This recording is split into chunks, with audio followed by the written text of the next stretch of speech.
de la patrie, le jour de gloire est arrivé. Ok, non, je ne vais pas chanter. Je vais vous parler aujourd'hui de pourquoi je pense et je suis convaincu que la France est le meilleur pays au monde pour entreprendre, ou en tout cas peut le devenir. Il y a plein de gens qui sont toujours à critiquer la France, et moi le premier quand il y a des choses qui vont pas, mais je pense qu'il y a aussi plein de choses ultra positives dont on ne parle pas assez. Et je pense déjà de base, il y a quand même un point qui est important en France, c'est de se rappeler de notre ADN. En France, on est quand même une terre où il y a toujours eu beaucoup d'innovation. Tu peux regarder que ce soit premier vol motorisé avec Clément Ader, donc ça date quand même d'il y a longtemps, mais la photographie, pareil, carte à puce. Tu peux penser au Minitel. Le Minitel, on en rigole et on se dit haha, très drôle, Minitel, c'était pas ouf. Minitel, c'était l'ancêtre d'Internet. Il y a eu un vrai problème à un moment puisque on faisait payer le réseau et la connexion, mais de la mauvaise façon. Internet est arrivé et a totalement tout dégommé, mais l'innovation même de se dire qu'on peut connecter plein de mini-ordinateurs entre eux, etc., c'était déjà génial. Ça a mal été exécuté, mais l'innovation, elle était là. Après, tu peux regarder aussi le nucléaire, donc d'un point de vue énergétique, les Français, ils ont toujours été archi bons. Évidemment, il y a eu moins d'investissement dans le nucléaire et ça, c'était une erreur. Mais globalement, la France est quand même un État qui a toujours innové avec aussi de vrais talents. Après, je sais qu'il y a beaucoup de gens qui t'expliquent que en France, il n'y a pas assez d'argent, qu'on taxe trop et tout. Mais en réalité, quand tu es une start-up, surtout une start-up innovante, c'est pas vrai en fait. La BPI, elle investit énormément. C'est fou en fait de te dire que tu as un pays où globalement, quand tu es salarié, que du jour au lendemain, tu décides d'arrêter ton travail, ben en fait, tu as du chômage. Donc en fait, tu es payé encore pour pouvoir potentiellement prendre des risques et entreprendre. C'est assez fou de se dire en fait que tu as cette chance-là. Aux États-Unis, tu perds ton job, tu vas pas du tout avoir d'argent. Donc c'est à toi d'en faire le plus vite possible. Et moi, honnêtement, je considère pas que c'est un truc qu'on devrait enlever en France. Je pense que c'est génial. Je pense que c'est ça qui motive beaucoup de gens à se lancer. Il y a un peu moins de goût du risque, mais ça, à la limite, c'est pas forcément trop grave. Il faudrait juste donner, je pense, plus d'accompagnement à des gens qui veulent se lancer parce que c'est parfois un peu compliqué. Mais pour moi, il y a tout ce qu'il faut en fait en France et c'est une chance énorme d'avoir soit le RSA, soit de pouvoir avoir le chômage. Et quand tu regardes franchement dans les boîtes qui se sont lancées et qui sont ultra successful, c'est assez fou en fait de voir le nombre de personnes qui sont passées par ces cases-là. Et moi le premier, quand j'ai lancé l'AMI, j'étais au RSA et sans ces 500 € par mois, bah en fait ça aurait été beaucoup plus dur. Et même si tu peux te dire c'est pas beaucoup 500 €, bah en fait ça me permettait de manger et de vivre vraiment ric-rac. Mais ça allait, tu vois. À côté de ça, quand tu regardes aussi, on parle beaucoup des impôts, mais en fait en France, quand tu fais de l'innovation, quand tu fais de la recherche, donc potentiellement des projets qui ont pour but de changer un peu le monde et à un caractère international, tu payes quasiment pas d'impôts. Tu as des crédits d'impôt recherche, tu as des crédits d'impôt innovation. Tu as ce qu'on appelle le statut JEI, donc genre d'entreprise innovante, qui te permet de payer beaucoup moins de taxes. Donc en fait, il y a plein de processus en place que tu peux faire. Oui, les démarches, elles sont chiantes. Oui, ça prend du temps. Oui, tu as toute une industrie qui s'est créée autour de ça et qui, je pense, devrait pas exister honnêtement. Mais bon, ça fait partie aussi du jeu. Et donc, on peut pas se plaindre de se dire que les taxes, elles sont beaucoup trop élevées tout le temps pour les entreprises. Pour les PME, je pense que ça, c'est un sujet sur lequel je reviendrai à la fin. C'est clair que c'est le cas et c'est un truc qu'il faut changer. Mais globalement, on a quand même un marché qui est ultra propice à l'innovation. Il est ultra propice à l'innovation parce que on a énormément de talents. Nos talents, ils partent de France. Et c'est ça le problème. Quand tu regardes, tu vois, tous les polytechniciens ou ceux qu'on fait, je sais pas, Pierre et Marie Curie en maths, des doctorats de maths, tu vois, entre Dauphine et Pierre et Marie Curie, tu as vraiment de très bonnes formations aux mathématiques. Bah, ils vont où? Ils vont en fait aux États-Unis. Quand tu regardais que ce soit les équipes de Google DeepMind, compte le nombre de Français dans les équipes de Google DeepMind. Tu vas chez Meta, Facebook, c'est qui Yann Lequin? Ah bah oui, c'est sûr, Yann Lequin, c'est pas du tout un francophone. Bah si, toutes les personnes qui bossent sur ce qui va potentiellement révolutionner le monde dans les prochaines années, les cerveaux, il y en a beaucoup qui sont français. Je dis pas qu'il y a que des Français, parce que tu as évidemment des gens en Inde, en Chine qui sont très très bons. Mais en fait, quand tu vois les États-Unis, parce que les États-Unis, c'est une bonne façon de se comparer puisque c'est la plus grande puissance économique. C'est la plus grande puissance économique, mais combien y a-t-il d'Américains qui sont vraiment les créateurs, les ingénieurs de tout ce qui est vendu? Franchement, cherchez. C'est beaucoup de générations qui sont second generation of immigration. Donc, c'est des gens qui ont, leurs parents ont migré ou des gens qui viennent carrément directement comme beaucoup de Français. Donc, moi, je pense, honnêtement, qu'en France, on a les talents, qu'on a des ingénieurs archi bons, mais qu'il faut réussir à créer l'environnement qui fait en sorte qu'il reste. Et ça, c'est un truc qu'on n'a pas encore craqué. Mais pour moi, pour réussir à craquer ça, il faut qu'on continue de partager. Je pense qu'il y a de plus en plus d'entrepreneurs qui se mettent à créer du contenu, partager leur histoire, être transparent, montrer ce que c'est l'entrepreneuriat, montrer les hauts, les bas, s'entraider. Je pense que pour tous ceux qui me connaissent, je réponds quasiment à tous les messages. D'ailleurs, si je vous ai aidé, n'hésitez pas à le dire en commentaire. Vraiment, chaque semaine, je dois répondre, que ce soit des voice notes que je fais sur WhatsApp parce que les gens ils me partagent des problématiques, que ce soit par mail ou quoi. Je dois répondre à, je sais pas, 30-40 personnes par semaine. Vraiment, ça me prend du temps, mais c'est ce qu'on appelle le give back, tu vois. Ça me fait plaisir de redonner à l'écosystème parce que j'ai envie que l'écosystème, il déchire. Mais je peux pas être tout seul à le faire, en fait. Et chaque personne qui regarde cette vidéo a la capacité d'aider quelqu'un. Tu es plus intelligent que tu n'étais hier. Ce qui veut dire que tu as appris quelque chose que tu ne connaissais pas hier. Ce qui veut dire qu'il y a énormément de personnes qui sont dans ta situation que tu pourrais déjà aider. Et ça, c'est un point que les gens, ils oublient très souvent. On est très concentré sur nous-mêmes, sur notre développement personnel. C'est la mode de parler de développement personnel. Mais aider les autres à se développer, c'est tout aussi important. Et tu te développeras d'autant plus personnellement si tu aides les gens à se développer. Et ça, c'est quelque chose que beaucoup de personnes n'arrivent pas encore à intellectualiser, à internaliser. Si tu regardes cette chaîne, que tu fais partie des optimistes, c'est à toi aussi d'être la pierre qui lance le premier ricochet. Parce que une fois que tu fais ça, quand tu as aidé plusieurs personnes, il faut pas que le cycle se coupe. Je me rappelle une fois, j'étais à la piscine. C'était à l'époque où tu mettais des pièces dans le casier pour laisser tes affaires. Il y a un gars qui était là, qui sort du vestiaire et qui a pas de pièces, tu vois. Et il me dit genre, ah putain, j'ai pas de pièces. Enfin, je le voyais galérer, tu vois. Et moi, je venais de sortir de la piscine, donc je m'en foutais. C'était 1 euro. Je lui dis, bah tiens, prends la pièce si tu veux. Il me dit, ah mais je sors dans la piscine dans 1 heure si tu veux. Quand est-ce que tu reviens? Je peux te la redonner. Nanana. J'étais là, non mais c'est bon, genre, je lui ai dit, donne-la à un SDF dans la rue. Et t'es là, ouais et tout. Je dis, ouais, donne-la à un SDF dans la rue, tu vois, ça sera utile. Et en fait, c'est ça la vie, tu vois. La vie, c'est, faut donner des choses et il faut que les gens, tu les éduques à donner en retour. Donc, allez aider des gens autour de vous. C'est important de le faire. Il faut pas penser que parce qu'on réussit, on doit empêcher les autres de réussir. Il y a beaucoup ça en France, en fait. Comme tu as une mentalité où les gens se regardent vachement, une fois que toi t'aides quelqu'un, il a l'impression que tu lui as donné un peu un savoir sacré qu'il doit protéger comme un trésor et donc qu'il ne doit pas partager avec les autres. Mais il faut pas oublier que le business, c'est pas un jeu à somme nulle. Un jeu à somme nulle, ça veut dire que si je gagne, toi tu perds. En réalité, si je gagne, toi tu peux gagner, ton voisin il peut gagner, tes parents ils peuvent gagner, ta famille peut gagner, tes amis peuvent gagner. Tout le monde peut gagner en business. Et c'est ça qui est beau. Et ça, en fait, les gens le voient pas et le comprennent pas. Et il faut qu'on ait tous cette mentalité d'entraide. Ensuite, un point que j'ai découvert très tard. Parce que moi, j'avais pas d'argent pendant très longtemps. Je voyageais pas du coup avec mes parents. J'avais jamais quitté la France. Si on était allé en Espagne une fois, mais j'avais jamais quitté l'Europe, quoi. Et en fait, j'ai bossé pendant toutes mes études quand j'étais à la fac, puis ensuite un peu en école, pour économiser, pour aller faire un tour du monde. Et en tour du monde, j'ai réalisé à quel point on est stylé, les gars. On est stylé en France. Les gens, ils kiffent les Français. Peu importe ce qu'on peut penser à l'international, les gens, ils kiffent l'accent français, ils kiffent notre culture, ils kiffent ce qu'on a fait. La France, c'est pas pour rien. On est un pays qui est relativement petit dans le monde.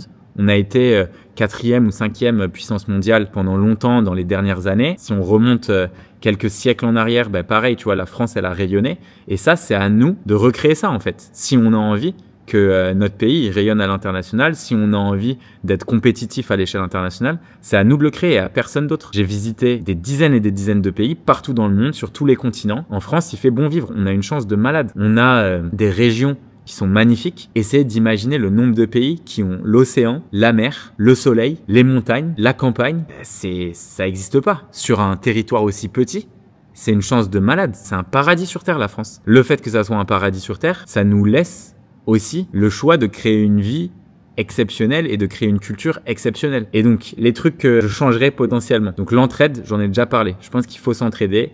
Peu importe la taille de business que tu as, il faut que tu aides les gens. Quand j'étais au tout début, dans les gens qui regardent, il y en a qui se souviendront de moi à Station F. Quand j'ai lancé l'Emlist, ça faisait pas d'argent. Tout le monde disait que c'était un projet de merde, que ça marchera jamais et tout. Qu'est-ce qu'on faisait? D'ailleurs, vous voyez peut-être Kevin Dufresne, peut-être que vous voyez qui c'est, qui poste souvent sur LinkedIn, qui fait pas mal de grosses et tout. On avait organisé des déjeuners grosses et des déjeuners ventes. Donc, c'était 2 déjeuners différents dans la semaine. Toutes les personnes de Station F, elles pouvaient venir. On était à chaque fois des tables entre 15 à 20 personnes. Et moi, mon but, j'écoutais les gens et j'essayais de les aider. Genre, on faisait des équivalents hot seat. Donc, chacun partage une problématique et tu réfléchis autour de sa problématique. Mais ça, c'est des trucs que tu fais. C'est à toi de le faire. C'est à toi de te bouger le cul. C'est à toi de te dire, les gars, je prends 10 entrepreneurs, on parle de nos problèmes et on essaye de s'entraider. Qui est chaud? Juste le fait d'être connecteur, c'est déjà aider les gens. En fait, c'est passer à l'action là où les gens ne le font pas. Ben ça, tu vois, en fait, moi, je l'ai toujours fait. Et il y en a plein d'autres qui le font. On a tendance à dire que les Français s'entraident pas, c'est faux. T'as plein de gens qui veulent bien aider. Mais c'est à toi de le faire. Et à toi de le faire dès le départ. C'est pas de te dire non mais quand j'aurai atteint X, je le ferai.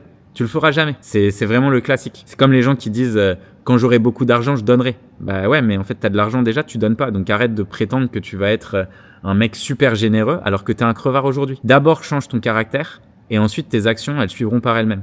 Et ça, c'est super important. Ensuite, il faut qu'on soit international first. Donc, je sais que les gens n'aiment pas quand on parle anglais. J'ai bien vu vos petits commentaires pour certains bandes de bâtards quand Oriane est venue, alors qu'elle était très sympa déjà d'avoir passé du temps à faire cette vidéo. Si on n'est pas international en premier, on n'attirera jamais des talents internationaux. Et ça, c'est vachement important. Donc, les boîtes, il faut les penser globales dès le début. Je sais que Grégoire a tendance à dire « Tu peux pas monter une boîte si t'es pas basé à San Francisco, machin et tout. » On est l'exemple même que tu peux le faire. Notre plus gros marché, c'est les États-Unis. On est basé à Paris. J'ai jamais ouvert un bureau aux US. Je pense pas le faire. Et aujourd'hui, on a dépassé les 32 millions d'ARR. La route vers les 100 millions, je sais qu'on peut les atteindre, tu vois. Oui, c'est sûr que il y a potentiellement des trucs très cool qui se passent à San Francisco. C'est chambé San Francisco. New York, c'est chambé aussi. En réalité, tu peux aussi faire beaucoup de choses depuis ici. Il y a juste un décalage horaire, faut savoir vivre avec, mais c'est pas la fin du monde. Ensuite, je pense qu'il faut arrêter avec les trucs un peu bullshit Made in France, tu vois. Marc Simoncini racontait une histoire où il avait fait des lunettes Made in France, où il t'expliquait qu'il était persuadé que grâce à ça, les gens, ils allaient acheter plus. Les gens, ils s'en foutent que ça soit Made in France. On n'a pas du tout ce côté, je dirais, patriotique. On fait semblant d'avoir un côté patriotique, mais c'est pas le cas. Ce qu'on veut, ce que les gens veulent, c'est des bons produits, c'est des produits stylés. Il faut arrêter de se dire que juste parce qu'on va mettre Made in France, tous les Français vont l'acheter. Ça, moi, j'y crois pas du tout. Ça a été un truc vraiment poussé par Arnaud Montebourg, je crois que c'était ça à l'époque. Donc une fois de plus, dès que c'est poussé par des politiques, faut que tu le fuis et que tu te dises que c'est vraiment de la merde et que ça pue. Il faut faire des choses qui soient utiles et que les gens aiment. Il faut résoudre des problèmes et il faut avoir des bons ingénieurs qui fassent de l'innovation, de la recherche, du développement. Et c'est là-dessus qu'il faut investir. Les US investissent une terre à chier sur la recherche fondamentale, sur la recherche en général. Et nous, on le fait pas assez. Et c'est là où il faut mettre des ressources. Pas sur on va soutenir le Made in France, alors que en fait, c'est des produits qui sont au final que subventionnés par l'État et qui font que pomper de l'argent alors qu'ils ne vivent pas d'eux-mêmes. Et ça, faut arrêter ce genre de truc. Ça peut pas fonctionner. Ensuite, il faut simplifier le système de taxes. Les impôts sont mal utilisés. Quand tu regardes le budget de l'État, c'est genre catastrophique. C'est public. Vous pouvez aller voir. C'est catastrophique. Moi, je suis très content de payer des impôts. Je suis un pur produit du système public. J'étais à l'école publique. J'ai fait la fac. Je mangeais au Crous. J'ai eu les APL. J'ai eu le RSA. Donc, je suis extrêmement content de payer mes impôts. Mais l'impôt aujourd'hui en France est archi mal utilisé. On peut critiquer les US sur plein de choses. Le fait qu'ils aient lancé Dodge, donc le programme qui permet d'aller un peu passer au Karcher toutes les dépenses et voir tous les escrocs qui existent et les faire sauter du gouvernement, en fait, il faut faire exactement la même chose. Il faut faire la même chose en France et il faut simplifier le système de taxes. Une petite entreprise ne devrait pas payer autant de taxes. Et qu'est-ce qu'on peut faire si on paye moins de taxes, moins de charges sociales, moins de tout ça? Et en fait, les petites entreprises, elles devraient augmenter le SMIC. Le salaire moyen doit augmenter en France. Et c'est une raison qui est, d'un point de vue économique, ultra simple. Des gens qui gagnent un SMIC, combien d'argent est-ce que tu crois qu'à la fin du mois, ils arrivent à mettre de côté? Vraiment, genre, pose-toi la question. Zéro.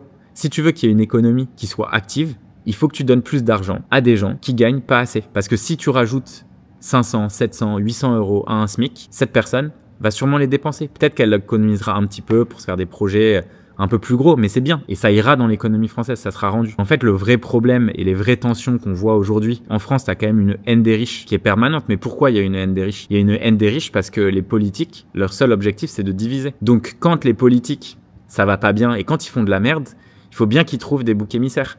Et c'est très facile d'aller taper les doigts des riches. Et en France, je sais plus ce que c'était cette phrase. Genre, les grandes richesses sont souvent nées d'un grand crime. Ou un truc comme ça. Je sais plus ce que c'était la citation, mais c'est dingue. Et cette mentalité, elle est ancrée dans la mentalité française et c'est pas bien. Ensuite, un point que je pense qu'il faudrait changer, donc baisser les taxes pour toutes les petites et moyennes entreprises, mais tu baisses les taxes en forçant à augmenter le salaire moyen. Ce qui veut dire que pour les boîtes, le profit ne sera pas forcément archi augmenté, mais par contre, les gens qui y travaillent auront une vie bien meilleure. Parce qu'en fait, d'un point de vue politique, quand tu regardes ce qui se passe et ce qui s'est passé avec les gilets jaunes, c'est pas anodin. En fait, c'est qu'il y a des gens qui souffrent vraiment. Les gens, c'est pas leur kiff d'aller sur des ronds-points avec des gilets jaunes pour te dire ah, on n'est pas content et se plaindre. C'est pas ce qu'ils veulent, tu vois. Ils veulent juste une vie qui soit un peu plus décente. Et les vies sont pas décentes parce que t'as énormément d'inflation avec des salaires minimums qui n'augmentent pas. Toutes les personnes qui vont te dire les aides, il faut réguler parce que tu as trop d'abus, machin et tout. Évidemment que ça fout le seum quand tu vois des gens qui abusent des aides.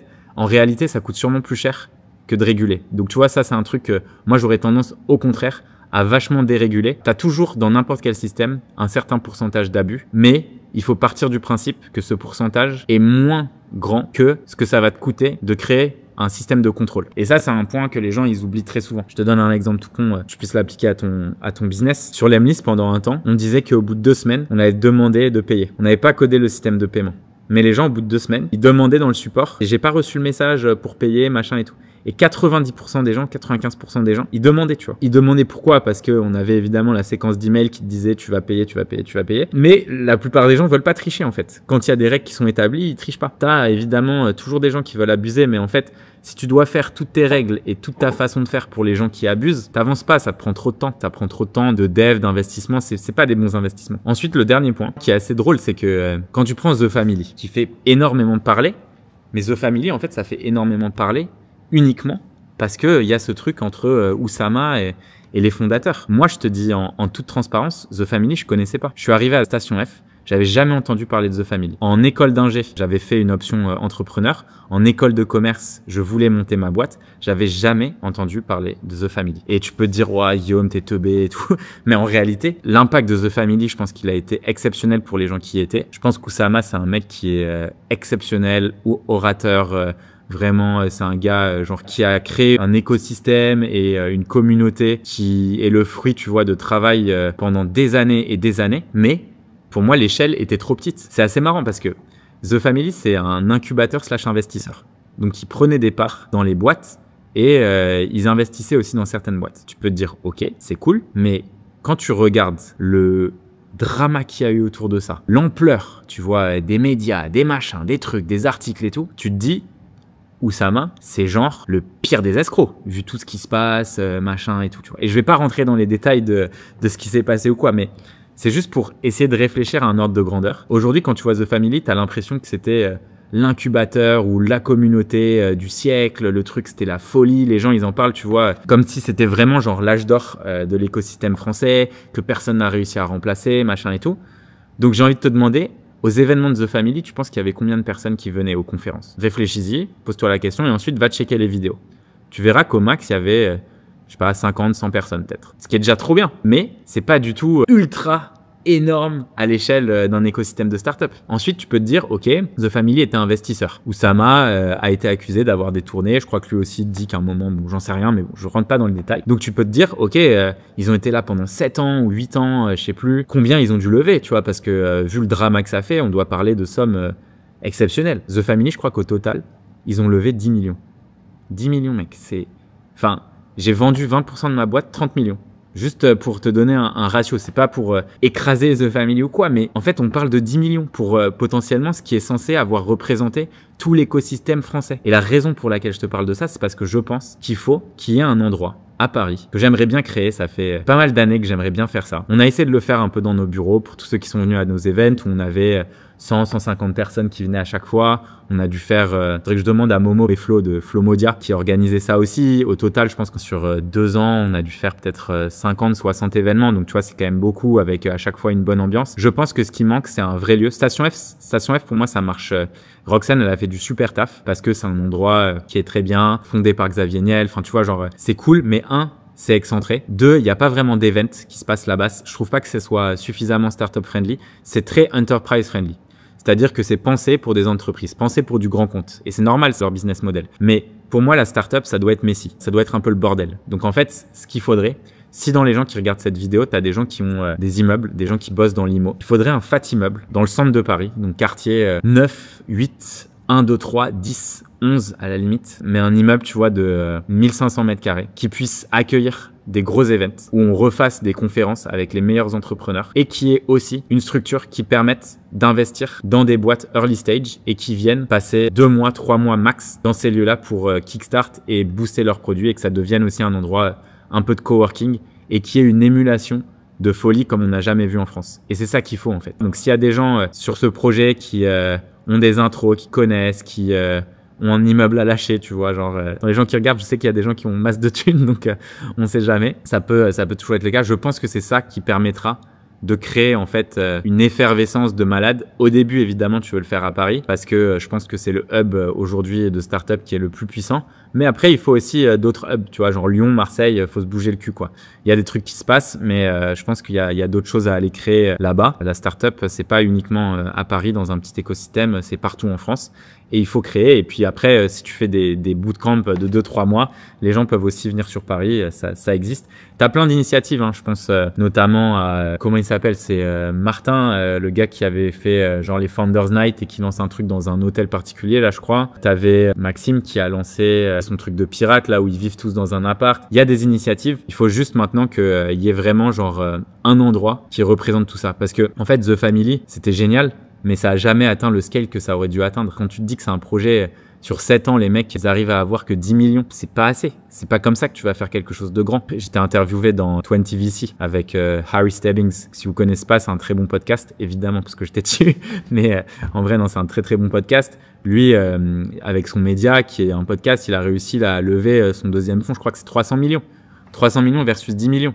Et après, Oussama, qui a apporté énormément dans l'écosystème, les gens décident de le trucider, machin. Et s'il a commis crime ou quoi, ou peu importe, ok, arrangez-vous. C'est un gars qui sait faire de l'argent. En fait, tu vois, pour moi, ce truc de merde de t'as escroqué de l'argent, bah oui, en fait, t'as escroqué, il faut payer, il faut rendre, très bien, fais-le. Et puis voilà, tu vois. Et fermez l'histoire. Mais n'attendez pas d'un truc que ça dure des années et des années. Ça fait que pourrir l'écosystème, ça fait que rajouter du drama, alors que en vrai, on devrait être concentré sur le futur et concentré sur ce qu'on peut construire. Bon, j'ai un peu divagué, mais je pense que c'était important de parler de tout ça. Dans tous les cas, il y a des moyens de faire des choses exceptionnelles en France. Si tu fais partie des gens optimistes, lâche un petit com, ça fait toujours plaisir. Et sinon, je te souhaite de passer une excellente journée. C'est le week-end. Il faut quand même que je me bouge et que j'aille faire des choses cool. Allez, bisous. Pouh.